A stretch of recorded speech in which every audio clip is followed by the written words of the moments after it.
They took about 4 hours from 10:15 to 3:20 p.m. And within that period, they have been able to spot 76 species of birds. So, tumeziweka hapa. But this bird, the reason why we have put this in blue is because when we started our work, logo yetu ilikuwa bird inaitwa heron. Heron zinakuanga pale kwa ile mti ya Mogumo pale Kikuyu town.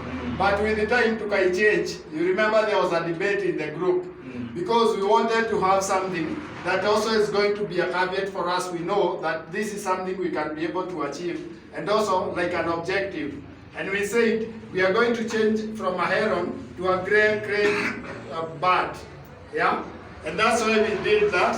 So when they came in 2019, they spotted this bird. It's called grey-crowned crane. And according to the report by IUCN, the grey-crowned crane is listed as an endangered animal.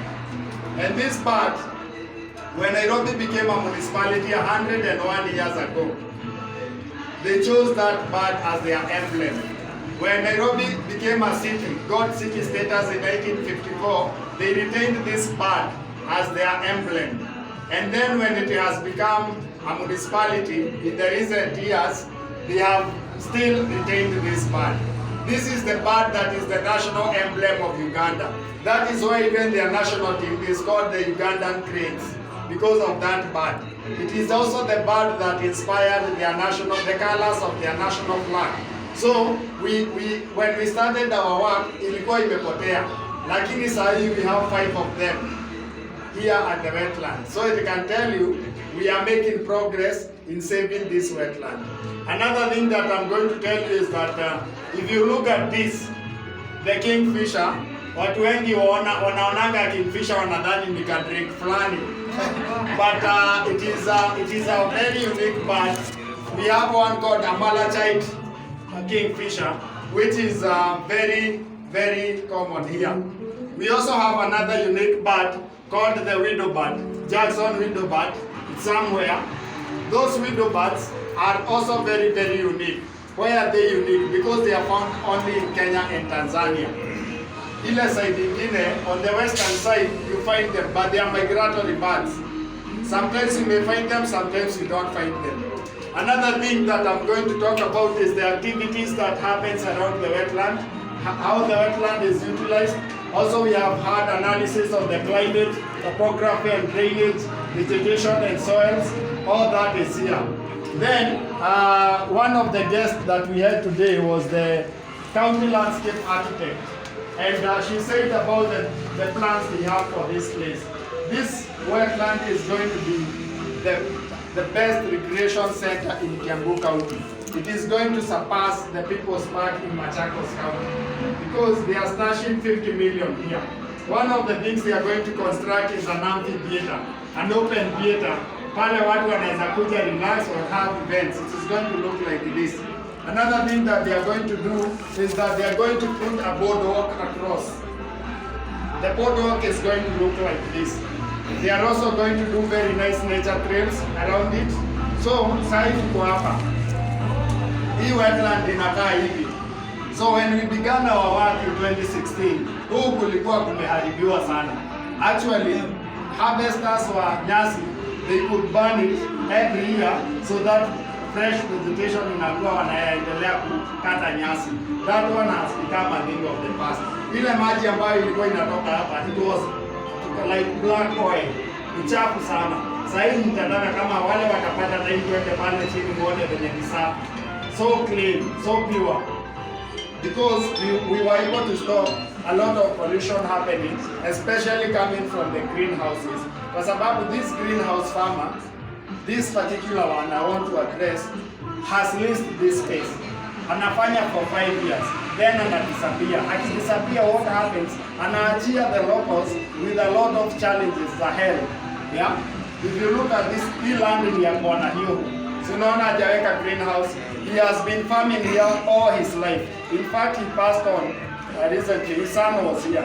There was no pollution that was coming from this because he uses organic farming. So that is very, very, very important to note. that still we have good people who do the work. Sasa mtu kama huyu, hata niliambiwa na wale wamempea huku kunaitwa kwa jadi. Niliambiwa na huyo mtu mwenye huko kijana, the grandson, ya kwamba huyo mzee amemaliza nini, list yake imemalizika. What does that mean? He's going to leave the locals here with a lot of health issues. But thankfully, we have partnered with Kefri to plant nyasi inaitwa vetiver around here. Vetiver grass helps to absorb the metals zile zinaingia kwa maji. So then here are the borders of the wetland. This was before the bypass. You can see the bypass came and cut across here. Naona hapa. So this is how it looks like. Then hii ni ya wale watu ambao wali contribute. These wonderful friends of Ondiri Wetland gave their financial assistance to make this wetland information center a reality. So, like the name of Lorna is not here because by the time she gave, this had already been made. But tumeongea na yeye na itakuwa extended, so that also your name can appear here na ya Madam Monica. So, you are sorted. Yeah, then we have ended up with a quote. Immortality lies not in the things you leave behind, but in the people your life has touched. Another thing I'm going to tell you about this wetland is that it is going to have all the information about this wetland and any other wetland around this country. This is the first journey that we are taking towards petitioning the government to have wetlands parastatal, whether they are going to call it Wetland Authority of Kenya or anything that they want to name it, but we want it there. Kwa sababu ile unaona all this pollution that is happening here, such wetlands, they absorb 30% ya hiyo carbon. Ile kitu ingine ambayo ni muhimu sana ni kuambia ni kwamba a wetland like this inakaa kama sponge, a giant mattress. Sasa ile maji yote inatoka huku, the runoff water inakuwa absorbed na the wetland, alafu ina cleanse. That is the water that it stores and we drink. This wetland, watu wamekuwa wakisema, I don't think that nini that I gave you, that hii maji inaenda Naivasha ama inatoka Naivasha, but that is not true. Hii maji ni ya Abadeas na hii iko interconnected na Mango wetland in the board, which we are also working with the community to start conserving. Kwa hivyo hiyo ni ile kazi ambayo umefanya ikakuwa possible, and I believe that this is just the first step towards great things happening.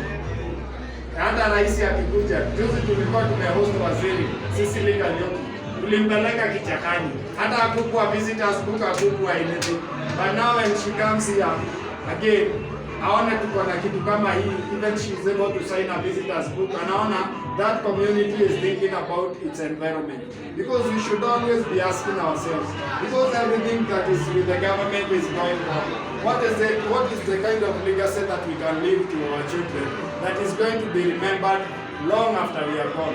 And the best thing is either to plant a tree or to conserve what you have around you. And that's why we want to conserve this one. Asanteni sana.